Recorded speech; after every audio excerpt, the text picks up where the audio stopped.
C'est l'équipe du soir, bonsoir à tous, c'est toujours l'Euro de volley juste après cette première partie, France-Bulgarie, et oui, match importantissime pour les Bleus qui sont déjà qualifiés, mais là il y a un adversaire qui sait jouer au volley, on en parlera dans quelques minutes avec Xavier Richefort, on a une question d'actualité à lui poser.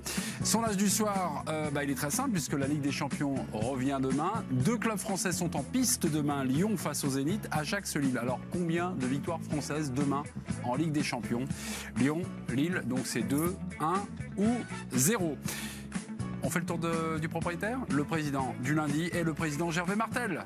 Bonsoir président Martel. Bonsoir mesdames, messieurs. Ravi d'être là. Face à vous, dans votre diagonale, le docteur Love est dans la place. Bonsoir docteur. Amitié sportive.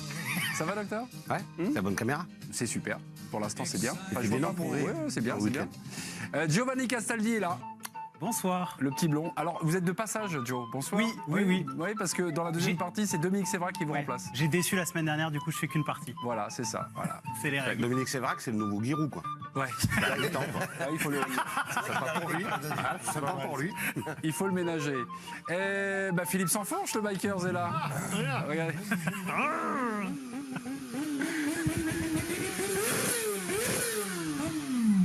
Ah, un coup de trop. Ah bah non, Vous avez cané. Vous avez C'est cané. comme tout à l'heure, je l'ai vu sur son scooter. Il a un scooter, en fait, au feu rouge. Il a essayé d'accélérer, il a grillé. j'ai un peu entendu, il est sourd comme un pot. Philippe, il nous attend. Grégory Schneider de Libération, bonsoir. Bonsoir messieurs, dames. Dominique Sévrac sera content de savoir que vous estimez qu'il ne tient pas la distance. Je lui répéterai Comme d'hab. ce qu'il vient d'être dit. Ah oui, vous êtes un mec d'info, vous relayez l'info. Tout à fait. Bien sûr. Sonne pas de toi, va. France-Bulgarie ce soir, mes petits. C'est sur l'antenne de la chaîne L'équipe. On va se mettre en contact avec Xavier Richefort, notre commentateur chéri. Xavier, bonsoir. Xavier, alors ça sera ce France-Bulgarie avec ou sans Erwin Ngapet?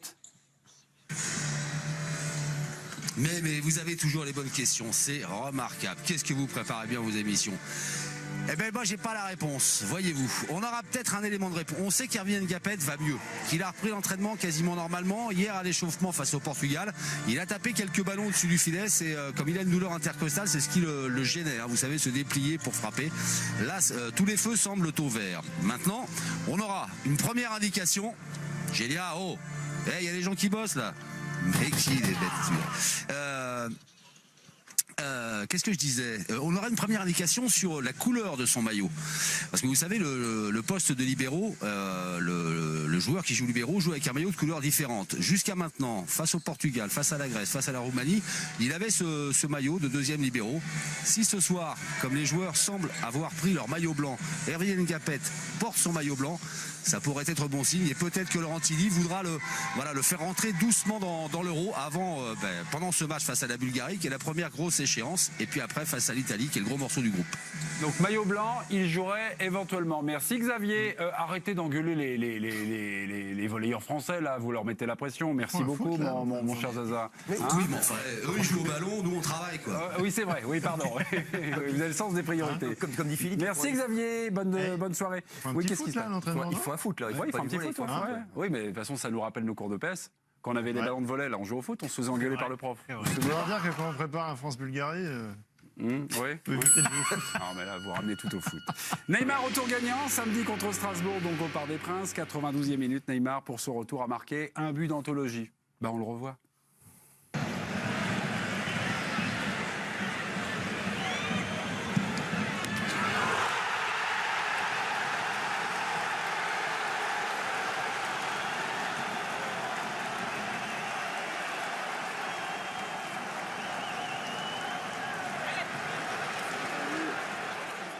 C'est beau. Hein. Après la rencontre, Neymar est allé face à la presse et a dit cela.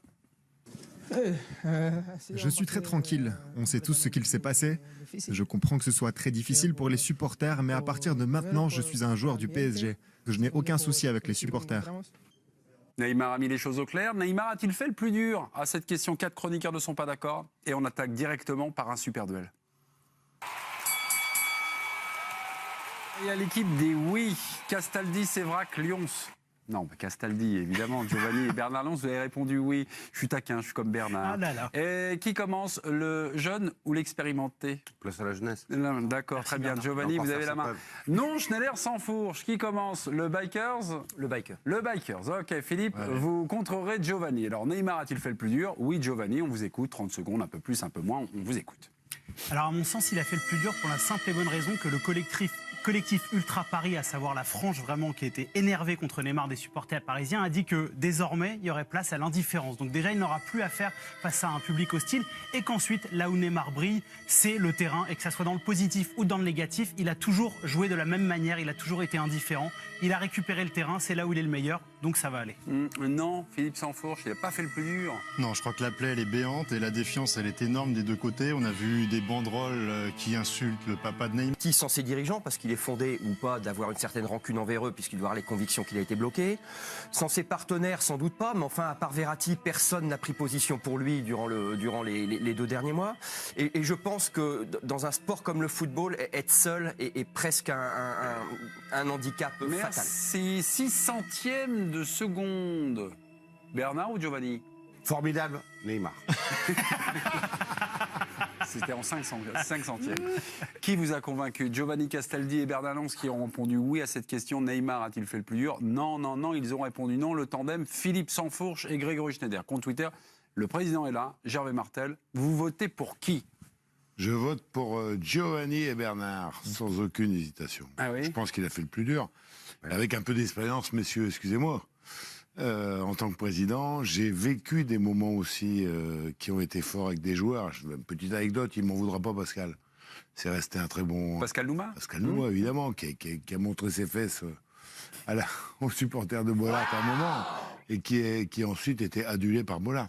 Donc je pense que le plus dur a été fait, parce qu'à un moment donné, le sport reprend toujours le leadership. Et ce qui fait la 92e, c'est fini, c'est enterré, c'est parti.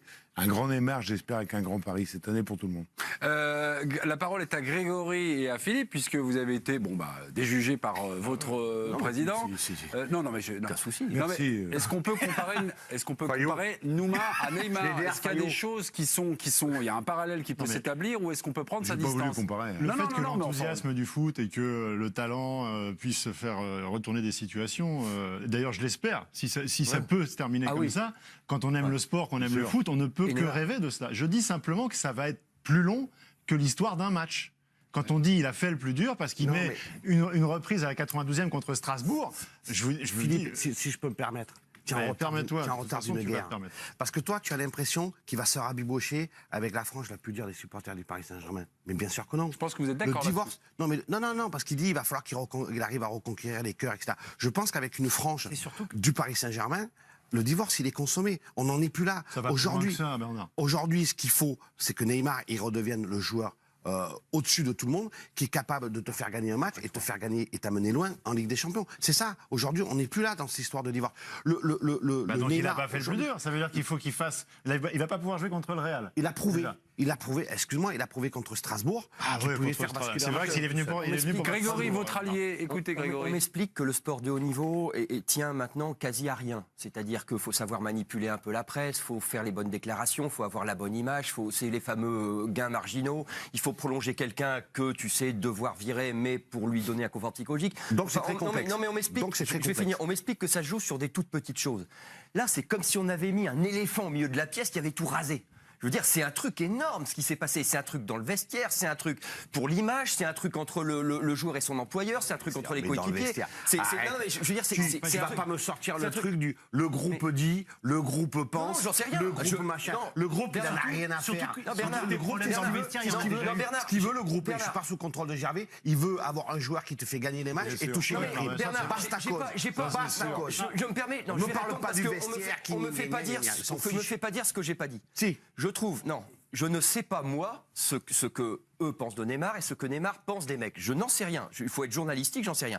Ce que j'ai remarqué, c'est qu'il y a eu un mec qui a pris parti pour lui durant les 2 derniers mois. En disant, tous les joueurs, Marquinhos, ils ont tous... Benjamin, ils ont dit tous... C'est Giovanni. Non, Giovanni. Ils ont tous dit, effectivement, on aimerait bien qu'il reste. Mais il y en a un qui a dit... S'il veut partir, il faut le laisser partir. Et ce mec-là, c'est Verratti. Ah, tu parles de ce prisme-là. Oui, mais alors voilà. Donc c'est quand même de ça que je parle. Donc on va pas me faire dire il ce est que bien j'ai pas placé, dit. lui. Il y en a Quand tu le dis, on ne comprend pas. Il y en a un seul qui a dit ça. C'est-à-dire qu'après, c'est très différent. Voilà. C'est surtout, à mon sens, là où on se trompe totalement, c'est qu'on le sait depuis 2 ans, il a du mal à s'intégrer au Paris Saint-Germain. Il a du mal, il n'est pas heureux. Il y a des moments où il a regretté son choix. Ça ne l'a pas empêché d'être le meilleur Parisien lorsqu'il n'était pas blessé. Donc, entre guillemets, Neymar, il a toujours eu affaire à une forme d'hostilité. Quand il y avait ces problématiques de prolongation de contrat au FC Barcelone, ça l'empêchait pas d'être un joueur merveilleux. Quand il y a eu la pression de tout un pays pour la Coupe du Monde 2014 au Brésil, ça l'a pas empêché d'être un joueur merveilleux. Et ce qu'il veut, Neymar, c'est faire une grande saison, retrouver une valeur sportive pour pouvoir partir l'été prochain. Donc il a intérêt à faire une grande saison et de gérer ça dans l'indifférence. Ah, il y a quelque chose que je retiens sur... Ah non, Gervais, je vous ai coupé. Allons-y, Gervais. C'est une très bonne remarque de Giovanni, parce qu'aujourd'hui, à un moment donné, tout ça, il y a le son de cloche, tu comprends, c'est repris, il est revenu sur le terrain. C'est ce que disait Bernard tout à l'heure. Qu'est-ce qu'ils ont comme intérêt tous? C'est que Neymar fasse une grande saison, que Paris s'y retrouve, parce qu'il a quand même mis quelques reldas sur le joueur, et que lui fasse une grande saison éventuellement. Pour encore mieux le revendre. Pour partir. Donc moi, je pense que le fait aussi, même si ça te paraît secondaire, tu disais par rapport à Strasbourg, etc. Bon, le but d'abord, il fallait le marquer celui-là. Hein. C'est pas Pinot Saint-Pelvé qui va le marquer. Donc derrière, déjà, poum. Je crois que le 80. Je crois que marquer ça à la 92e, c'est un signe. Balayer d'un revers le main le fait que le Paris Saint-Germain est la risée de l'Europe depuis 2 ans quand même, avec des élites. Mais c'est rien à voir avec la question. Bah si, Neymar, il est là justement pour inverser le curseur. Eh ben, il va faire passer le PSG du bon côté. S'il y arrive, il aura fait le plus dur. Tant qu'il n'a pas fait ça, il n'a pas fait le plus dur. Par rapport à ce que tu dis, est-ce que tu le sens pas quand même un peu seul, Neymar? Écoute, déjà toi, qui est dans le métier de journaliste, t'arrives pas à avoir l'info, comment veux-tu que je l'ai, moi donc, Non, mais par rapport à ses dirigeants, par rapport au public, est-ce que c'est facile de... Effectivement, c'est pas facile. ils ont dit... Qu'est-ce qui s'est passé l'an passé, c'est un grand joueur, c'est un grand joueur. Ce qui est certain, c'est qu'il y a des rancœurs, il y a des choses qu'on connaît. Au sein du vestiaire, il y a des rancœurs. Est-ce que c'est simple, ça? Il s'est accroché plusieurs fois avec des joueurs français. C'est ça qu'on dit, nous. C'est pas facile. C'est pas simple, mais je pense qu'on peut retrouver aussi un mec qui se dépasse justement à cause de ces raisons-là. Parce que si c'est vrai tout ce que tu dis, il y a certainement des choses de vraies dans ce que tu dis, mais si tu veux être... mais je pense pas que tous ses coéquipiers sont contre lui. Il y a Dani Alves aussi qui est parti. Non, mais ils ont été relativement indifférents à son combat, c'est ça. Parce que c'est difficile pour... Non, ils n'ont pas pris parti, c'est pas la même chose. Ils n'ont pas pris parti, pourquoi? Parce qu'aujourd'hui, il y a la frange des supporters, donc ils font attention. Ça marche comme ça dans le foot. C'est vrai. Attention. Il y a aussi un truc, c'est que l'an passé, les frictions entre les Français et les Brésiliens, il y avait aussi ce fort clan brésilien, parce qu'il y avait Dani Alves et Neymar. Aujourd'hui, Dani Alves n'est plus là. Neymar n'a plus la même position dans le vestiaire. Et je pense qu'avec ce qui vient de se passer, tout ce qui s'est passé, il va la jouer profil bas. Il sait très bien le faire. Non, mais il y a eu des frictions à l'entraînement il y a encore 3 semaines, un mois. Mais c'est dans tous les vestiaires, il n'est plus là. Mais vous n'avez pas écouté ce qu'il a dit, Neymar. Je pense que c'est encore au-delà de ça, parce que c'est un joueur d'exception. C'est qu'il s'est mis en mode commando. Il a dit dans sa... Juste, on a l'extrait, justement. Eh ben voilà, vous allez le citer. ça s'appelle du teasing. Regardez Neymar. Dans le Minervois, on dit que c'est du teasing. Samedi dernier, Pas à Boulogne-Billancourt, ce qu'on dit. il y a des choses fortes qu'il a dit. Réécoutez ça. Je suis très tranquille. Tout le monde sait que je voulais partir. Si les supporters veulent me siffler, il n'y a pas de problème. J'ai déjà été sifflé à l'extérieur. Et maintenant, je sais que je jouerai chaque match comme si j'étais à l'extérieur. Mais on est plus de 25 dans l'effectif. Tu ne peux pas te focaliser sur un seul joueur. Les autres joueurs ne méritent pas de vivre cette situation. Alors finalement, il y a 2 théories et 2 sensibilités pour commenter cette sortie. Il y a la théorie de l'homme seul, l'homme isolé, Neymar. Et il y a la théorie de Bernard qui vient nous dire le gars est en mode commando. Bernard, parce qu'il s'est mentalement structuré et préparé à vivre ce qu'il va vivre. Parce que les exemples, j'étais à la Coupe du Monde en 2014 au Brésil, je pense que les gens, ils n'ont pas du tout conscience de ce que c'était Neymar à la Coupe du Monde au Brésil. Tu te baladais dans la rue, tous les gamins avaient des maillots, un peu contrefait, etc., avec 10 Neymar Junior. C'était une attente colossale. Porter le numéro 10 au Brésil, quand tu sais l'importance symbolique de ce numéro, c'était quelque chose d'absolument incroyable. Ça a glissé sur... je finis ma phrase. Ça a glissé sur lui, il s'est mis en mode commando jusqu'à sa blessure, et il a porté le Brésil. Et là, il le dit... mais il était porté par quelque chose de positif, ça quand même pas... Et là, il va être porté par quelque chose de positif, c'est l'orgueil du champion de déception qu'il est. Je crois qu'on sous-estime un moment, tu as besoin aussi, tu joues pas toujours que pour, des fois tu peux jouer contre. Et lui, il est parti dans cette option-là.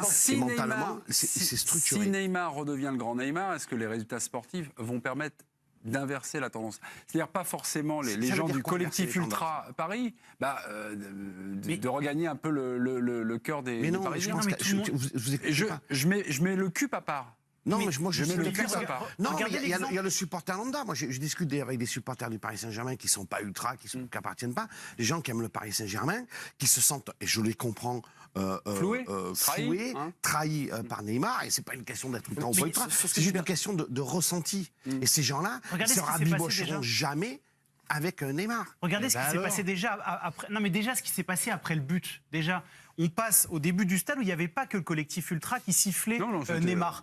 Ça sifflait partout et à la fin, à part le collectif Ultra qui a dit qu'il s'en fichait de ce but-là, pratiquement tout le monde a applaudi. Ça veut dire que ça repassera pour le terrain. Et s'il y a bien un domaine qui maîtrise parfaitement, c'est toujours le terrain. Et si Neymar, il brille en Ligue des Champions, qu'en 8e de finale, il est décisif, vous pensez qu'on dira quoi au Paris Saint-Germain?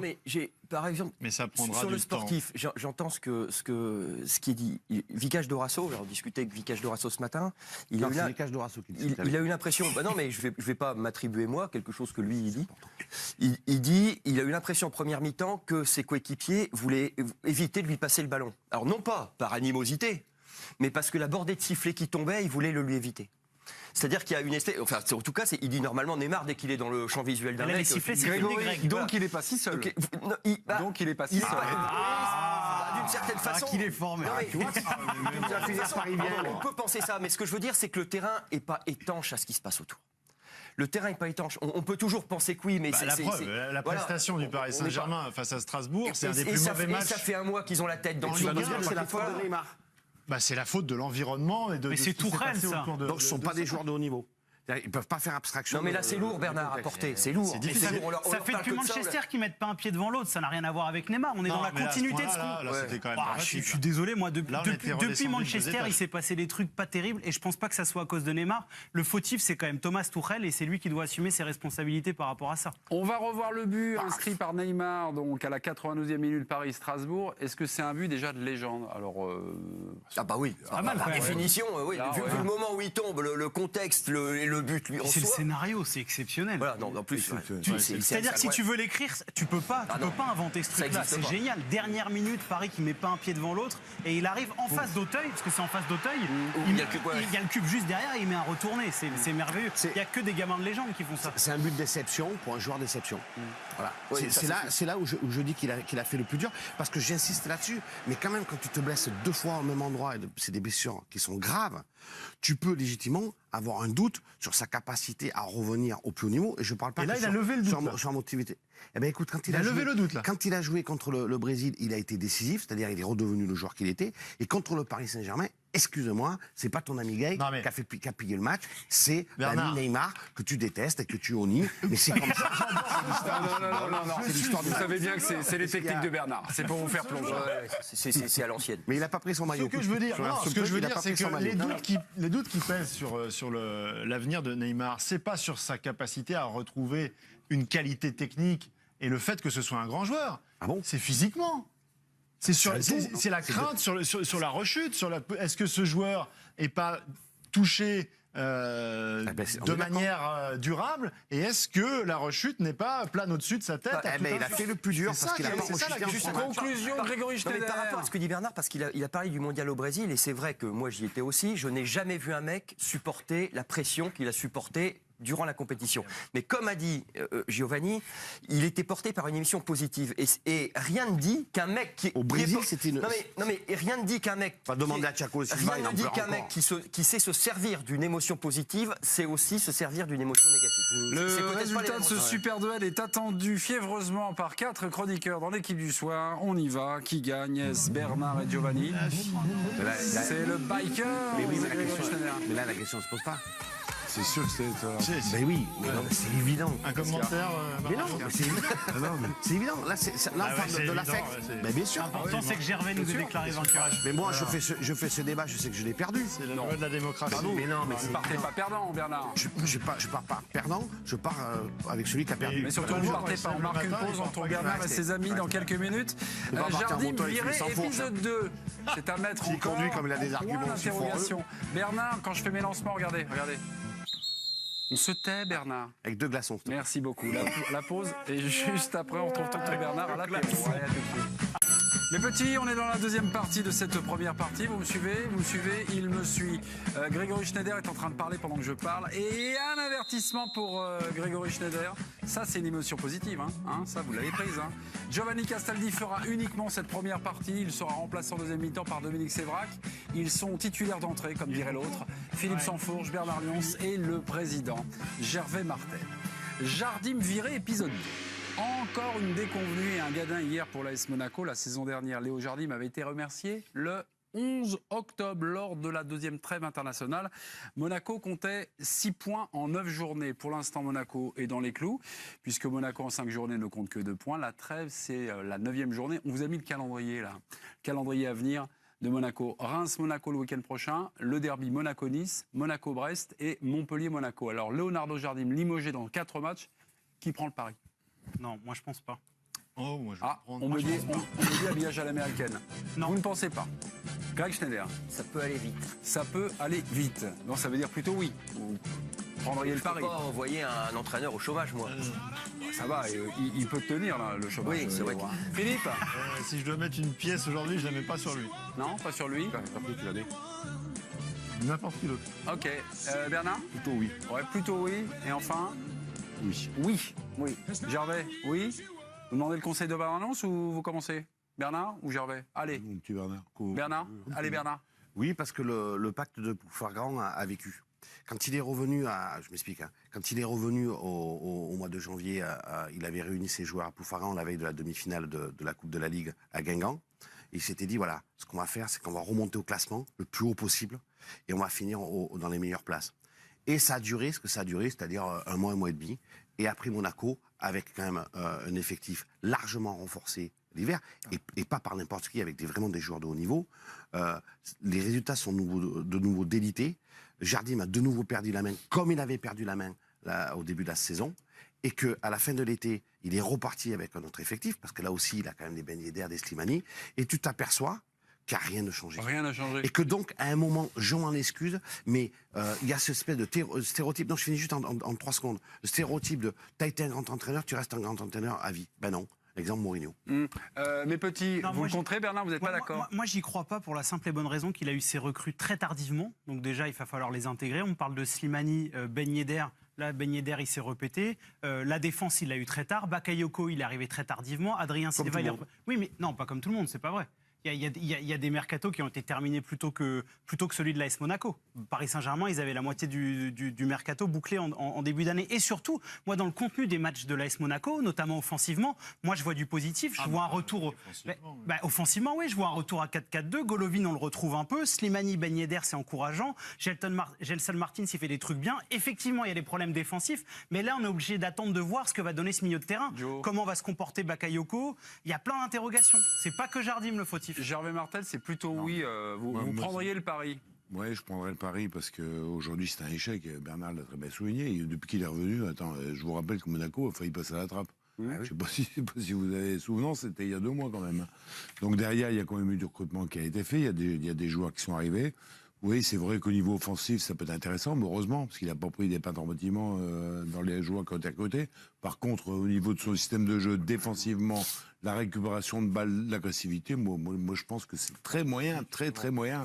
Et je suis inquiet. C'est Bakayoko qui doit amener ça. Mais alors, c'est marrant ce que tu dis, parce qu'à chaque fois qu'ils prennent un joueur, il va rustiner là, il va remplacer ça, il va ça. Ça fait quand même juste... Ça veut dire que là, si je suis votre logique, ça veut dire qu'ils font un mercato pour Thierry Henry.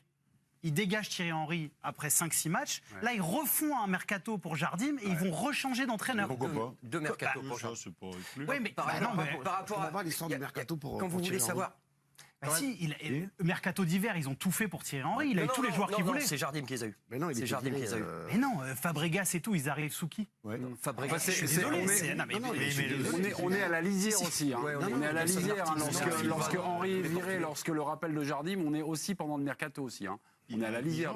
Il a eu Naldo et Fabregas, mais Jardim a eu les autres. Il a eu Adrien Silva, il a eu Gelson Martins. Le gros du mercato. Pardon, mais j'ai une image à vous montrer et je vais vous faire parler parce que je crois que Grégory, vous vouliez commenter ce que disait Gervais. On va regarder le but, notamment l'un des buts encaissés hier par Monaco. C'est un but qui a été inscrit par Valère Germain.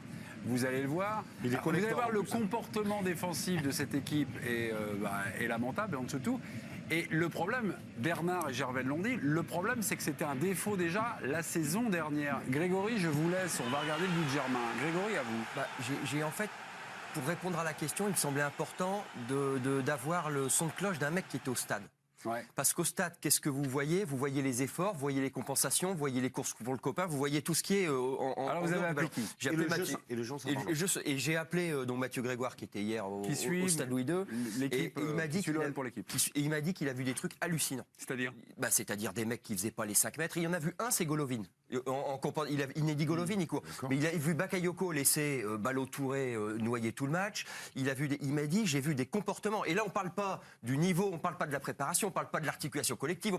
Greg, c'est un élément de preuve. Jardim tient plus à oui, voilà, c'est à peu près ça. Ouais, c'est à peu près ça. C'est-à-dire qu'après, là, on parle pas que du boulot à l'entraînement. On parle de joueurs qui disent, moi, là, j'y vais pas. Et quand vous avez 7-8 mecs qui sont dans cet état d'esprit-là, ça veut dire qu'il quand même. Surtout, ça fait 8 mois. C'est pas comme s'il était arrivé il y a 3 semaines. Ça fait 8 mois avec effectivement des joueurs différents, un collectif qui a évolué, donc on peut pas lui en vouloir effectivement de pas avoir pour l'instant mis sa patte et avoir une identité de jeu. Mais juste un exemple. Un exemple, n'importe quoi. Il y avait un petit jeune là, le petit anglais Panzo là en début de saison. Panzo. Il a fait une préparation qui était pas mauvaise du tout. Le début de match, avant que ça parte en banane contre Lyon, il est tout à fait dans les clous. Ils sont avec une défense, je veux dire, Glick, Gemerson, c'est une catastrophe internationale. Quand t'as un petit gamin comme ça, ils ont fait quoi? Ils l'ont filé à Bruges. Ils font n'importe quoi.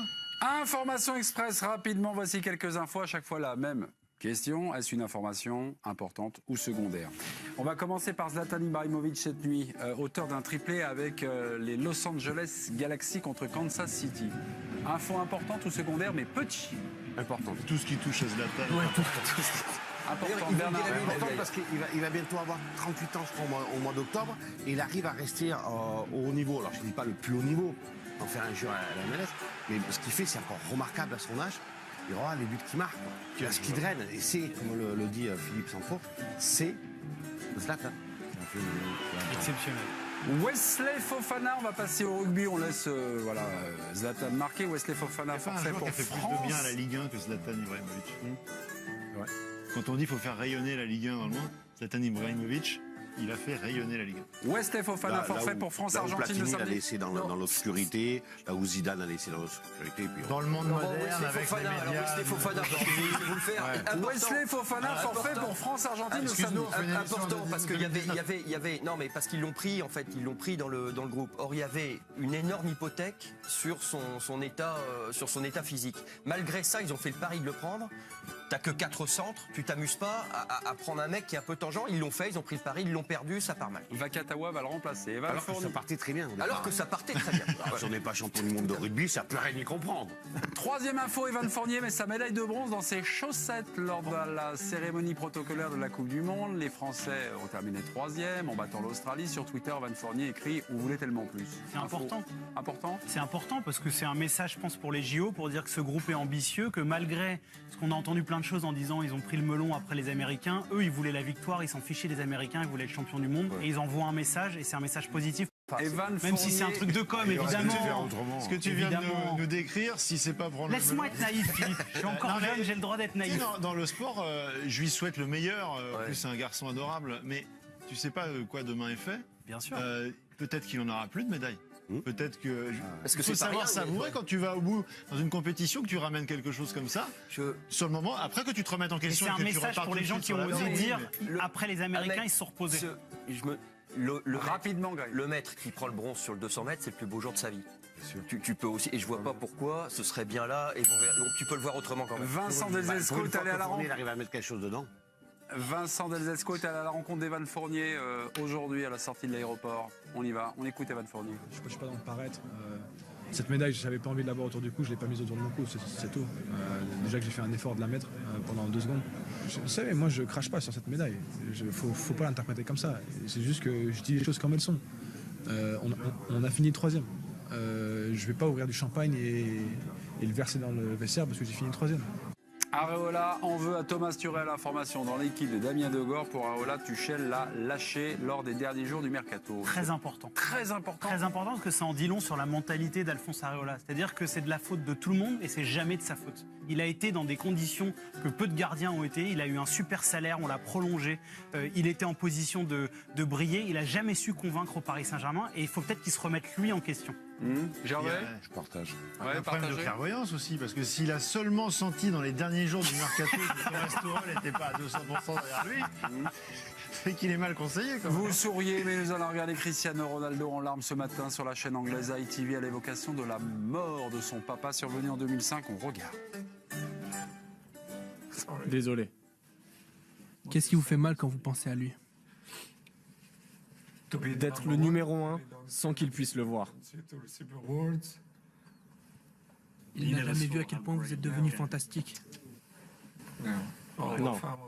Ma famille l'a vu, ma mère, mes frères, même mon fils aîné. Mais mon père, lui, il n'a rien vu. Important de conduire ces larmes de Ronaldo. Déroutant? Non, c'est la vie privée. Je trouve pas ça très important. Ouais, non. Pas de commentaires. Ça le concerne, ça le regarde. Pas de commentaire à faire. Voilà. Si on dit oui, enfin il a l'air humain, comme si on pouvait douter que c'était un humain. Enfin, vraiment. Et Etienne Didot s'est lâché sur Twitter et sur Fabregas. Le mec met pas un pied devant l'autre depuis qu'il est là. Il se fout de la gueule de l'autre championnat. On n'est pas les meilleurs, mais faut pas abuser. Référence d'Etienne Didot, notre petit chroniqueur. C'était en septembre dernier sur AS. Fabregas avait déclaré que la Première Ligue et la Liga étaient sur une autre planète par rapport à la Ligue 1. C'est capital. C'est la plus grande information de la journée. Pour deux raisons. Parce que, un, c'est notre nouveau consultant. Oui. Qu'on aime bien. Donc ça n'a pas de prix. Et deuxièmement, parce que, quelque part, je pense qu'Etienne Didot, il essaie juste de rappeler à Fabregas que la Ligue 1 a ce site particulier que pour jouer au football, il faut courir. Merci beaucoup. Il faut l'attraper. France-Bulgarie, c'est dans quelques secondes. On va tout de suite passer à l'habillage à l'américaine. Mes petits, la musique qui fait peur. On y va ? France-Bulgarie, c'est du volet. Le pronostic de Dominique Sévrac, Giovanni Castaldi, c'est maintenant, c'est à vous. 3-2 bleu. Grégory Schneider ? 3-0. Pour la France. Pour les Français. Philippe Sansfourche ? 3-1. Je suis tatillon, Bernard. Quoi ? Le prono ? Tu peux pas dire 2-2, fais pas le con. 3-0 pour Amiens. Bah oui, non mais tu sais pourquoi. Pour la France. Voilà, 3-0 pour On la France. y va. Gervais Martel ? 3-1. 3-1 pour la France. Hein. Ah oui. Oui, non, bah, d'accord. Tout de suite, la causerie de Laurentini, le coach des Bleus. C'est maintenant, là. Il y a quelques minutes, on vient de la recevoir. Et juste après la présentation du match avec Xavier Richefort et France Grand-Borca. Bon match, on se retrouve juste après. À tout de suite. Super ambiance. Notre 4e finale contre les Bulgares avec, certes, une équipe massive, tout ce qu'on veut, solide au bloc, qui sert bien, fort à l'attaque, tout ce que vous voulez. Mais nous, on a une putain d'âme, les gars. On a une putain d'énergie. Et on sort avec cette énergie-là pour les agresser et pas attendre de voir ce qui se passe.